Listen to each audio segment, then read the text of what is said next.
Exercise है 3.2 NCERT और बीटीबीसी का क्वेश्चन है 3.2 का क्वेश्चन नंबर 6।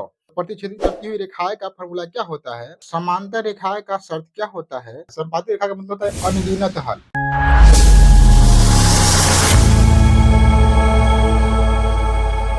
हेलो दोस्तों, स्वागत है आपको अपना यूट्यूब चैनल ग्रो ज्ञान ऑफिशियल पर। आशा करते हैं आप लोग स्वस्थ होंगे, मस्त होंगे और अपनी मंजिल को पाने के लिए जी जान से मेहनत कर रहे होंगे।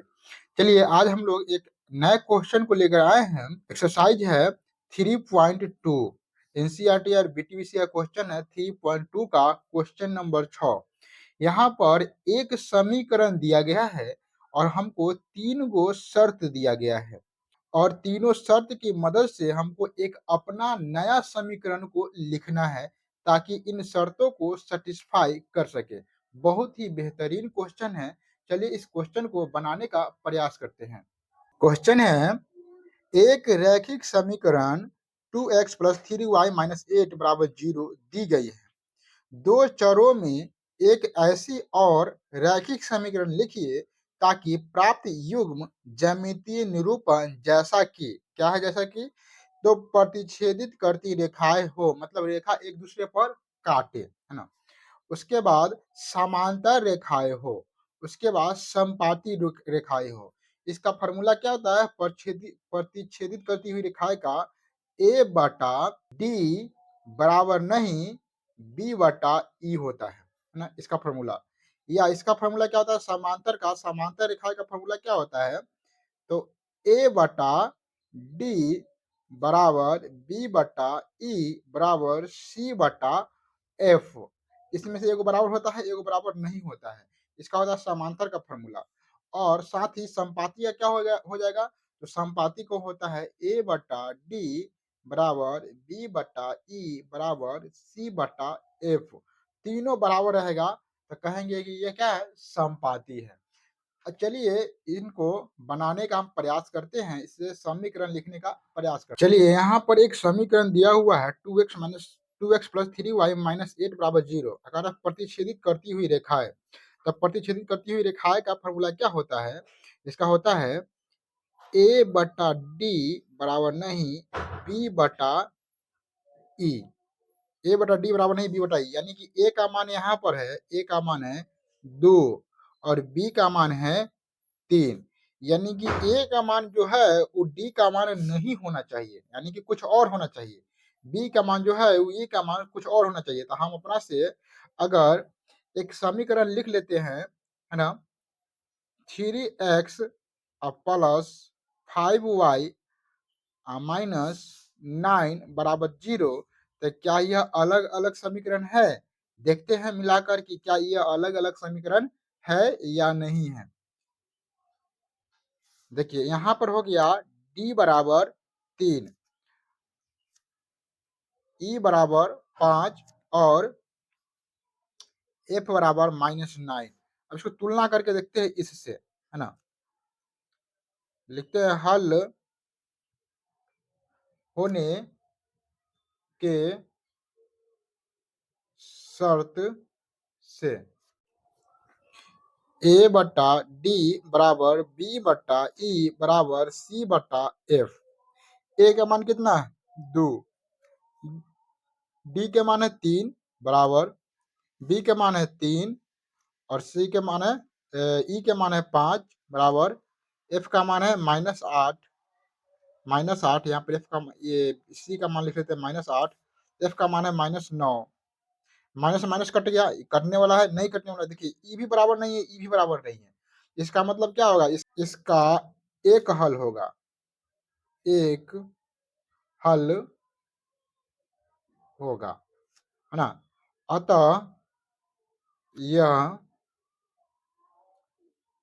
प्रतिच्छेदी युग्म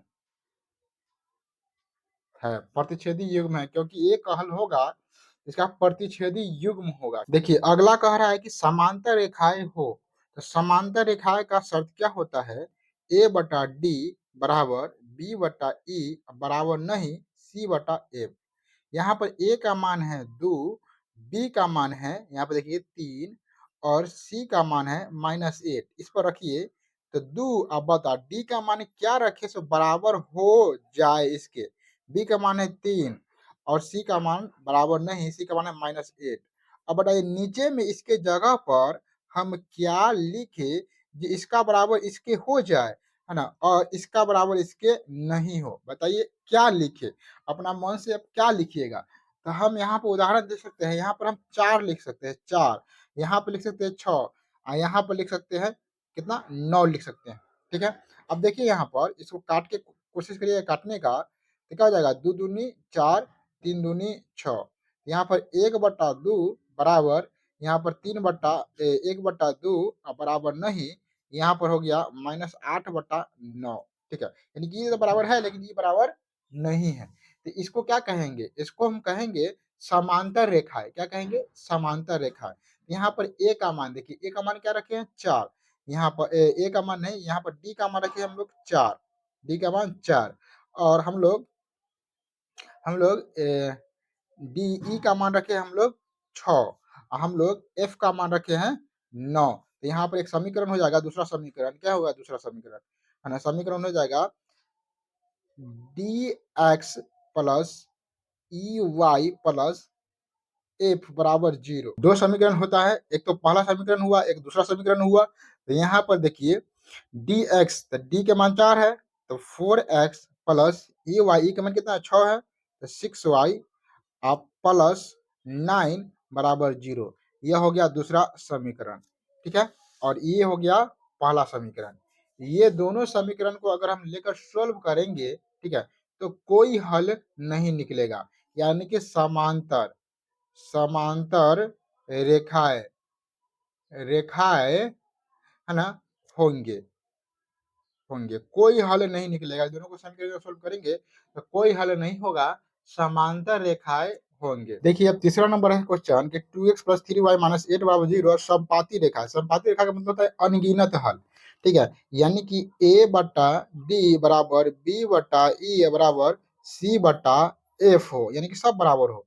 तो ऐसे में क्या करिएगा, जो दिया है ना इसी का गुणांक, मतलब इसी से गुना करिए, मतलब इसी में गुना कर दीजिएगा सेम से, है ना। जैसे कि यहाँ पर दिया हुआ है, ठीक है, ए बराबर दिया हुआ है 2, बी बराबर दिया हुआ है 3 और सी बराबर दिया हुआ है -8। तो इसमें दो अगर 2 से गुना करें तो सब में 2 से गुना कर देंगे, 3 से गुना करें तो सब में 3 से गुना कर देंगे, 4 से गुना कर रहे हैं तो सब में 4 से गुना कर देंगे, बराबर आ जाएगा। ठीक है, 2 के गुना करते हैं तो यहाँ पर, ठीक है, तो मान लेते हैं कि a बटा डी बराबर b बटा ई बराबर c बटा f करना है। तो हमको क्या करना है, a का मान तो दिया हुआ है 2, है ना, बट्टा यहाँ पर कुछ कुछ लिखना है, बी का मान दिया हुआ है हमको कितना 3, यहाँ पर कुछ आएगा और सी का मान दिया हुआ है -8, है ना। तो हमको क्या करना है, सब में गुना कर देना है 2 से, है ना। ये 3 से गुना कर 3 से 4 से 5 से कुछ भी से गुना करिएगा, कटने के बाद बराबर आएगा। तो 2 में 2 से गुना करेंगे तो 4, 3 में 2 से गुना करेंगे तो 6, 8 में 2 से गुना करेंगे तो 16, अब माइनस है तो यहाँ पर माइनस लगा देते हैं। ठीक है, अब देखिए यहाँ पर बराबर है कि नहीं है। देखिए यहाँ पर अब इसको सोल्व करेंगे, हम लोग इसको सोल्व करेंगे। 2 दूना 4, 2 मरतबे 3 दूना 6, ना 2 मरतबे 8 दूना 16, है ना, 2 मरतबे ये माइनस माइनस करिए, यानी कि 1/2 बराबर 1/2 बराबर 1/2, सारा के सारा बराबर आ गया। जब सारा के सारा बराबर आ गया तो ऐसे समीकरण को बोलते हैं समपाती समपाती समीकरण समीकरण यानी कि समपाती युग्म बोलते हैं, योग।